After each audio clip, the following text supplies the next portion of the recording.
Առանց տարածքից տանից դուրս գալու քաղաքացիները այլևս հնարավորություն ունեն գրանցելու երեխայի ծնունդը,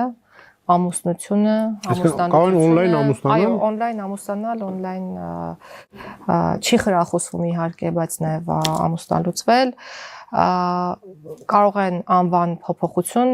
իրականացնել, հայտ ներկայացնել, որպեսզի անվան փոփոխություն լինի, ինչպես նաև կարող են օգնել ՔԿ մարմիններին թվայնացնել իրենց փաստաթղթերը, այսինքն դրա համար անհրաժեշտ է, որպեսզի համապատասխան կայք գործեն, խնդրեն իրենց վերաբերելի փաստաթուղթը եւ ՔԿ մարմինը կթվայնացնի եւ իրենց կփոխանցի իրենց կողմից պահանջող փաստաթուղթը։ Երեխայի ծնունդի հետ կապված է սա շատ ուրախալի մեզ համար, որովհետեւ փոխգործելիություն ենք ապահովել եւ Farmet համակարգի հետ, եւ սոցիալական ծառայություններ մատուցող համակարգի հետ։ Այսինքն on-line հնարավոր կլինի երեխայի ծնունդը գրանցել։ Այո, բժշկական տեղեկանքը ինքնաշխատ կերպով կներբեռնի համակարգը, ծնողները հնարավորություն կունենան ընտրելու երեխայի անունը,